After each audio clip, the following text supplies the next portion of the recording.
Estamos aprendiendo este sistema de la ofrenda, cómo es.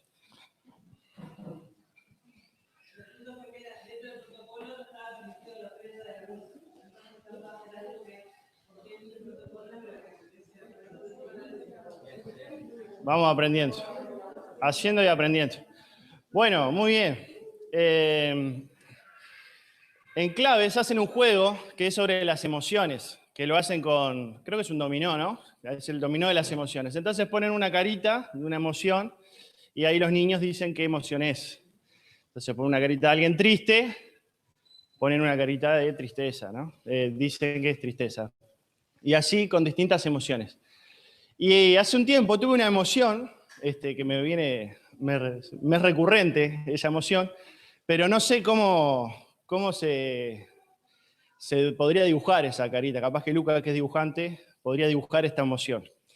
Y la emoción tiene que ver con algo que está en la Biblia que dice en Hechos 17, 16, algo que también le pasó a Pablo. Dice, a ver si ustedes me dicen qué emoción es. Dice, mientras Pablo los esperaba en Atenas, salió a caminar Pablo por Atenas, dice lo siguiente, su espíritu se enardecía dentro de él al contemplar la ciudad llena de ídolos.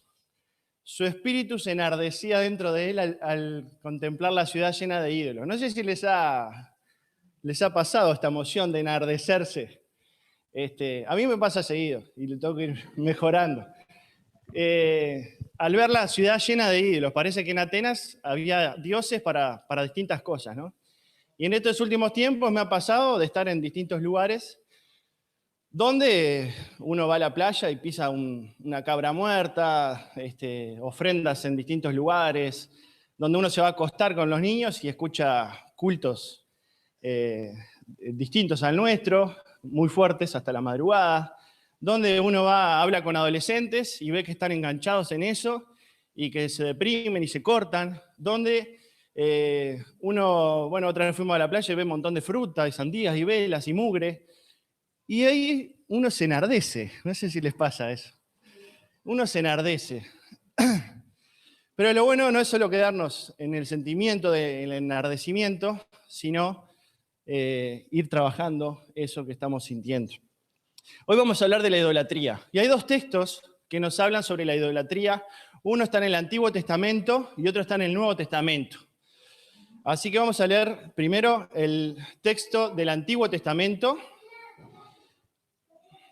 que está en Jueces, en Jueces 6. Después es cuando el Señor llama a Gedeón. Gedeón es uno de los jueces de Israel. Es una historia digna de la mejor serie, digna de la mejor guión de película, se las recomiendo. Jueces 6, 7, léanlo. Esto que vamos a leer pasa luego de que Gedeón es llamado. Lo leo acá porque tengo el micro ya.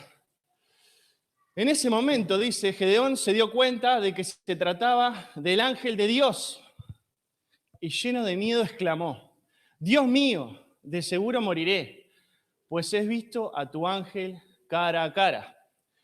Pero Dios le dijo, no tengas miedo, no te vas a morir. Al contrario, he venido a darte paz. Entonces Gedeón edificó allí un altar a Dios y le puso por nombre Dios es paz. Hasta el momento en que este relato se escribe, este altar todavía está en Ofrá, ciudad del grupo familiar de Abiezer. Esa misma noche, Dios le dijo a Gedeón, ve al ganado de tu padre y toma el mejor toro, derriba el altar de Baal que tiene tu padre y destruye la estatua de la diosa de Aserá que está junto al altar de Baal. Luego, con piedras labradas, edifica un altar en mi honor en la parte alta de la colina. Toma el toro y ofrécemelo como sacrificio, usando como leña la estatua que destruiste. Así que esa noche Gedeón se llevó a 10 de sus sirvientes e hizo lo que Dios le había ordenado. No se atrevió a hacerlo de día por miedo a su familia y a la gente de la ciudad. A la mañana siguiente, cuando los habitantes de la ciudad se levantaron, vieron que el altar de Baal había sido derribado. y que habían destruido la estatua de Aserá. Vieron además que el mejor toro había sido sacrificado sobre el nuevo altar. Unos a otros se preguntaban, ¿quién habrá hecho esto? Después de buscar y averiguar, se enteraron que Gedeón lo había hecho. Entonces buscaron al padre de Gedeón y le dijeron, trae aquí a tu hijo, lo vamos a matar, porque ha derribado el altar de Baal y ha destruido la estatua de la diosa Aserá. Pero Joás le dijo a todos, ¿ahora resulta que ustedes están de parte de Baal y lo quieren defender? Pues cualquiera que lo defienda, que muera antes del amanecer. Si Baal es Dios, que se defienda a sí mismo. Después de todo, el altar derribado era suyo. Desde entonces le cambiaron el nombre a Gedeón y lo llamaron Jerubbaal, porque Joás había dicho que Baal se defienda a sí mismo. El altar derribado era suyo. Primer texto, Antiguo Testamento. Luego de que el Señor llama a Gedeón, pasan estas cosas.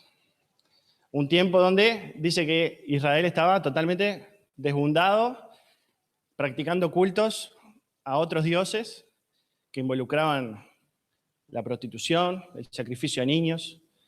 En ese momento, el Señor llama a Gedeón y Gedeón hace todas estas cosas en su casa. Siguiente texto, Hechos, nos vamos al Nuevo Testamento. Un poquito después de Pablo en Atenas, Pablo está en Éfeso, la ciudad de Éfeso, y allí hay un alboroto muy grande. Y dice así, por esos días hubo un gran disturbio a causa de las enseñanzas del camino. Interesante el nombre que le dicen ahí, el camino, ¿no? Los del camino. Hasta ese momento algunos pensaban que era una nueva corriente dentro del judaísmo, el nuevo camino. Resulta que un platero llamado Demetrio hacía réplicas en plata del templo de la diosa Diana, con lo cual ganaban mucho dinero los artífices, o sea, los artesanos que hacían eso. Demetrio reunió a los obreros y les dijo, amigos míos, ustedes saben que este oficio es para nosotros una buena fuente de ingresos. Pero como han visto y sabido, Pablo ha persuadido a mucha gente de que no son dioses los que hacemos con nuestras manos. De esto ha convencido a mucha gente, no solo en Éfeso, sino en casi toda Asia. Esto no solo desacredita y pone en peligro nuestro negocio, sino también el templo de la gran diosa Diana. Qué preocupado estaba por la diosa, ¿no? En realidad por el negocio. Que es venerada en toda la provincia de Asia y en el mundo entero. Esto la despoja de su divinidad y majestad. Cuando los artesanos oyeron esto, se llenaron de ira y gritaron, ¡grande es Diana de los Efesios! La ciudad entera se llenó de confusión, así que todos se fueron al teatro y se llevaron a rastras a Gayo y Aristarco, los compañeros macedonios de Pablo. Pablo intentó enfrentarse al pueblo, miren, presta atención, pero los discípulos no lo dejaron. También algunas de las autoridades de Asia, que eran sus amigos, le enviaron un mensaje en el que le rogaban que no se presentara en el teatro. Era tal la confusión entre la concurrencia que unos gritaban una cosa y otros otra, aunque la mayoría no sabía para qué se había reunido. De entre la multitud, los judíos sacaron a empujones a un tal Alejandro, que a señas pidió silencio, pues quería presentar su defensa ante el pueblo. Pero cuando supieron que era judío, todos a una voz gritaron durante casi 2 horas, «Grande es Diana de los Efesios». Una vez que la multitud se apaciguó, el escribano dijo, «Varones efesios, ¿quién no sabe que la ciudad de Éfeso es guardiana del templo de la gran diosa Diana y de la imagen que cayó del cielo? Esto nadie lo puede contradecir. Lo que ustedes deben hacer es calmarse y no actuar con precipitación. Han traído ustedes a estos hombres que no han profanado ni ofendido a nuestra diosa. Si Demetrio y sus artífices tienen motivo de queja contra alguno, tenemos tribunales y también procónsules. Ante ellos pueden presentar su acusación. Y si tienen alguna otra demanda, eso puede resolverse en una asamblea legalmente constituida. Por sucesos como el de hoy, corremos el riesgo de que se nos acuse de sedición, ya que nada justifica una reunión como esta. Dicho esto, el escribano disolvió la asamblea. Antiguo Testamento, Gedeón es llamado y lo primero que hace es ir a su casa y derribar los altares de su familia, en contra de su familia. Nuevo Testamento, era tal el impacto del Evangelio que estaba arruinando negocios. Estaba arruinando estos negocios de idolatría que había en este lugar. Ese templo parece que era una de las 7 maravillas del mundo antiguo. Después pueden googlear las fotos, los dibujos que hay sobre el templo, y es impresionante. Era una cosa impresionante. Y Diana era la diosa de la fertilidad. Y en ese templo también se practicaba la prostitución como forma de adoración a esa diosa con minúscula, ¿no? Entonces, yo tenía este sentimiento, ¿no?, de Pablo, de cuando al ver esta situación que estaba viendo en estas semanas, se enardecía en mi corazón, ¿no? Y pensando sobre esto de la idolatría, pensando sobre... se me vinieron a la mente las palabras de Jesús que dice, no juzguen y no serán juzgados. Entonces decía, pero pará, no juzguen y no serán juzgados. Yo estas cosas hay que juzgarlas. Pero más adelante dice que no es juzgar, sino que es pasar de juzgar a discernir. ¿Se entiende? Hay que pasar de juzgar a discernir entre lo que está bien y lo que está mal. Entonces el Señor empezó a trabajar en mí de tratar de pasar del juzgar a tratar de discernir. Y me llevó a pensar en un salmo, que es el Salmo 139, 23 y 24.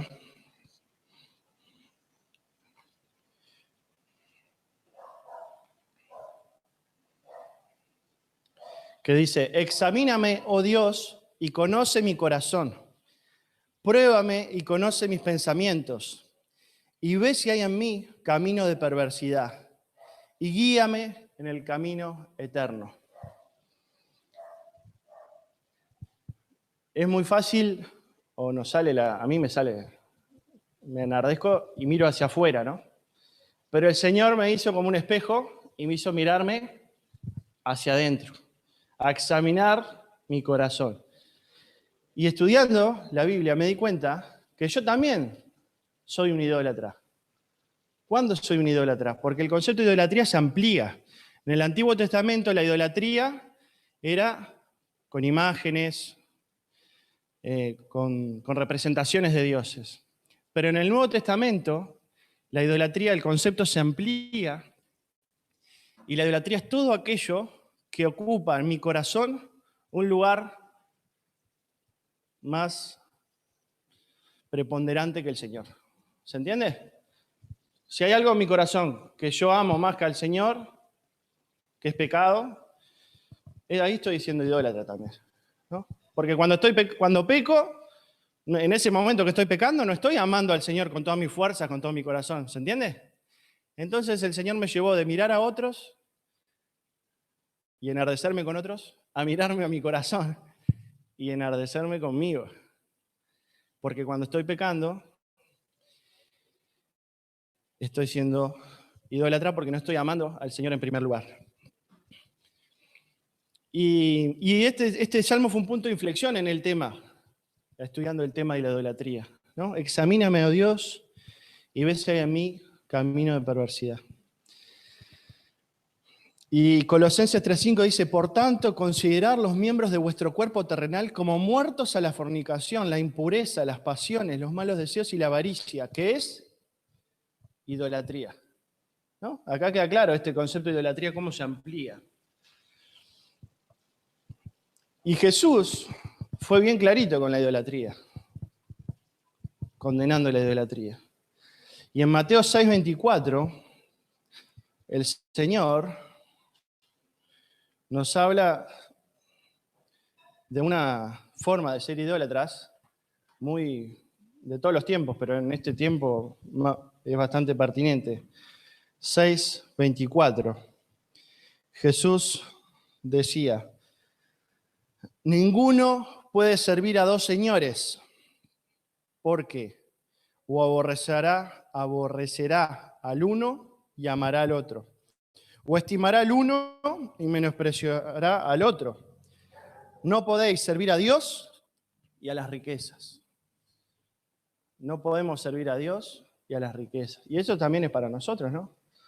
El tema de la avaricia, el tema de buscar nuestra satisfacción personal, cueste lo que cueste, y pase lo que pase con lo que están alrededor nuestro. No podemos servir a dos señores, hermanos. Y Jesús también, ¿se acuerdan? Fue tentado a cometer este pecado de idolatría. En Mateo 4, del 8 al 11, el Señor pasó por esto. ¿Se acuerdan cuando estaba en el desierto? Dice que otra vez le llevó el diablo a un monte muy alto y le mostró todos los reinos del mundo y la gloria de ellos. Y le dijo, todo esto te daré si postrado me adorares. Jesús fue tentado con esto, de la fama, de la gloria terrenal, ¿no? de lo que nos miren acá en la tierra. Fue tentado con esto. Y la respuesta del Señor, citando el Antiguo Testamento, porque Jesús no vino a abolir la ley, como decíamos hoy, sino que vino a cumplirla. Y él, como judío, también la cumplió al pie de la letra. Dice, Jesús le contesta, vete, Satanás, porque escrito está, al Señor tu Dios adorarás y a Él solo servirás. Vete, Satanás, porque escrito está, al Señor tu Dios adorarás y a Él solo servirás. El diablo entonces le dejó y aquí vinieron ángeles y le servían. Entonces yo pensaba, nosotros también podemos vencer el pecado de idolatría porque el Señor venció a este pecado.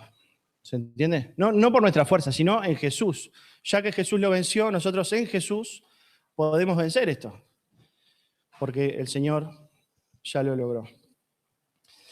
Y en el Nuevo Testamento nos habla varios como tips, serían hoy, para tener en cuenta frente a la idolatría, Claudia. Por ejemplo, dice en 1 Corintios 10:14, por tanto, amados míos, y acá está el primer tip, huid de la idolatría. Huid de la idolatría. Y es interesante que Pablo no era que estaba atacando la idolatría, sino que estaba predicando lo que había que predicar. No estaba atacando la idolatría, sino que al predicar lo que tenía que predicar, había esas consecuencias. Entonces, primer tip, huir de la idolatría. Y en 1 Juan 5:21 dice, hijos guardados de los ídolos, en la Reina Valera. Después en otra versión dice, cuidado, hijos míos, no obedezcan a los dioses falsos. Cuidado, hijos míos, no obedezcan a los dioses falsos. Y en otra versión dice, queridos hijos, aléjense de todo lo que pueda ocupar el lugar de Dios en el corazón. Una traducción viviente. Queridos hijos, aléjense de todo lo que pueda ocupar el lugar de Dios en el corazón. Y en este proceso del Señor de mostrarme, en vez de mirar al otro, mirarme a mí mismo, me empezó a hablar con estas cosas. Y en 1 Tesalonicenses 1:9 dice, pues ellos mismos cuentan acerca de nosotros, de la acogida que tuvimos por parte de vosotros, y de cómo os convertisteis de los ídolos a Dios para servir al Dios vivo y verdadero. Es posible convertirse y dejar atrás esos ídolos familiares, esos altares en el corazón, y convertirnos al Dios verdadero. En la familia de mi esposa, ella me cuenta que ella tiene recuerdos de que en la casa había, corregime cualquier cosa, o me corrige después, me dice, no era así, que en la casa había muchas imágenes, ¿no? Había muchas imágenes. Y ella me dice que, bueno, esas imágenes del mundo de distintos tipos, y a medida que la familia fue conociendo el Evangelio, empezaron a desaparecer esos santos. Ahí, Ángela me hace Me parece que sí. Empezaron a desaparecer las estatuas. Y me preguntaba, ¿se enardece nuestro corazón al ver la idolatría? ¿Cómo respondemos a eso? Entonces, capitulando, pasar de juzgar a discernir y a predicar. Pasar de juzgar a discernir, importante eso, porque no es dejar de decir lo que está mal, es discernir y predicar. Como hacía Pablo, que metían problemas a los comerciantes. Ahí se le plantó un gremio entero, porque se estaban quedando sin poder vender las medallitas de la diosa. Y también ahí con Pablo vemos cómo él tenía mucha influencia en cristianos y en gente que no compartía la fe. Por ejemplo, los que lo defienden a Pablo dicen que eran gobernadores, gente de clase alta, influyentes en la sociedad, y lo defienden a él. Y le avisan por carta que no se presente. Entonces, a veces creo, hermanos, que tenemos que pasar de ser influenciados por aspectos negativos, ¿no? Obviamente tenemos que dejarnos influenciar por lo positivo. Pasar de ser influenciados por lo negativo a pasar a ser influencers. Pasar a influenciar, no por nuestra fuerza, sino porque es el Evangelio. El Evangelio trastorna la sociedad. Trabajar en equipo y protegernos. Este año vamos a predicar el Evangelio, vamos a hacer distintas cosas, Dios mediante. Y Gedeón, cuando va a derribar los altares, ¿va solo? No, agarra una bandita, hay un grupito de 10 amigos y va con amigos a hacer eso. Pablo quería ir a defenderse al teatro y lo iban a limpiar. ¿Y quiénes los paran? Unos discípulos los frenan y dice que los hagan a la fuerza. Entonces, trabajar en equipo y frenarnos entre nosotros, protegernos entre nosotros, cuidarnos entre nosotros para predicar el Evangelio y para derribar ídolos. Examinarnos a nosotros mismos, como veíamos, ¿no? Y derribar altares familiares. Cada uno sabe en su familia qué altares hay, familiares, cada uno le pone el nombre que sea, y cada uno sabe en el corazón de uno qué altares tiene, y derribar esos altares como hizo Gedeón.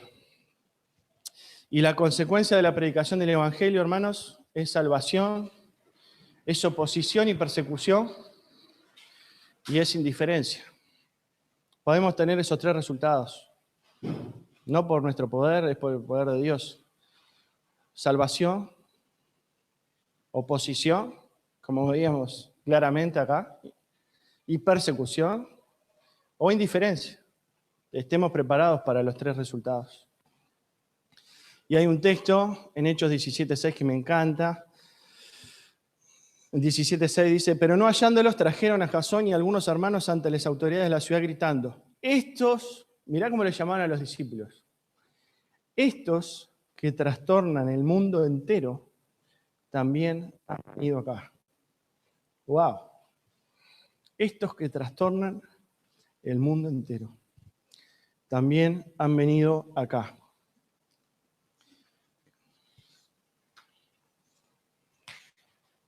El Evangelio trastorna el mundo entero. Hermanos, este año vamos a compartir la palabra, estamos compartiendo la palabra. ¿Cómo haremos como iglesia para predicar el Evangelio este año? ¿Cómo haremos como iglesia para predicar el Evangelio este año? Y predicar el Evangelio, como decía Pablo, en 2 Corintios 4, 5 al 18, dice, porque no nos predicamos a nosotros mismos, sino a Jesucristo como Señor, y a nosotros como vuestros siervos por amor de Jesús. Hermanos, predicar el Evangelio no es predicarnos a nosotros mismos, a veces caemos en eso, sino que es compartir a Jesucristo como Señor. Porque Dios, que mandó que de las tinieblas resplandeciese la luz, es el que resplandeció en nuestros corazones, para iluminación del conocimiento de la gloria de Dios en la faz de Jesucristo. Y me hago dos preguntas para mí y te las comparto. ¿Qué pecado de idolatría hay en mi corazón que ocupa el lugar de Dios? Que tenga que confesarlo. ¿Y qué pecado hay en mi familia que tengo que derrumbar? Esas dos preguntas me hago para mí, en primer lugar, y las comparto con ustedes. Les invito a ponernos de pie y poder tener un tiempo de oración. Padre nuestro, te damos gracias por tu palabra. Gracias porque tu palabra es viva, es eficaz, porque nos trae salvación. Gracias porque nos corrige, nos molda a tu imagen. Gracias, Señor, porque con la ayuda de tu Espíritu Santo, tú nos estás hablando a cada uno de nosotros de una manera especial, de una manera particular, Señor. Te encomendamos nuestros pensamientos, te encomendamos lo que estamos viviendo cada uno de nosotros. Y, Señor, ayúdanos a no juzgar tan fácilmente hacia el afuera, sí a discernir, sí a denunciar, sí a predicar el Evangelio, pero enseñarnos a examinar nuestro corazón y que moldearlo con tu ayuda, tu imagen, Señor. Gracias, Señor, por amarnos, gracias, Señor, por perdonarnos, gracias, Señor, por habernos liberado de un montón de altares, de un montón de situaciones que podríamos estar gastando nuestra vida hoy. Y, Señor, oramos para que vos seas el centro de nuestro corazón, Señor. Porque si buscamos el reino de Dios y tu justicia, todas las demás cosas vendrán. Ayúdanos a no dar golpes al aire, sino a ser certeros y a vivir nuestras vidas para ti, Señor. Que podamos ser luz a otras personas, reflejar tu luz a otras personas y también hacia nosotros mismos, que podamos confesar nuestros pecados. Señor, te bendecimos y te damos gracias por este tiempo. Te pedimos por este año como iglesia que vamos a estar haciendo con tu ayuda distintas actividades, Señor, que seas tú el centro de ellas, que no caigamos en hacer por hacer, sino que hagamos por amor, Señor, por el amor que tú nos has tenido a nosotros, podamos reflejar ese amor a otras personas, Señor. Que podamos compartir tu palabra, Señor, que podamos estar preparados para el resultado de tu palabra, que puede ser salvación, puede ser indiferencia, oposición. Ayúdanos a estar preparados como iglesia ante cualquiera de estas situaciones. También enséñanos a trabajar en equipo, a cuidarnos, a protegernos mutuamente, a frenarnos, a animarnos, a buscar ayuda en los hermanos, a confiar entre nosotros. Y gracias, Señor, por todo. En el nombre de Jesús. Amén, Padre.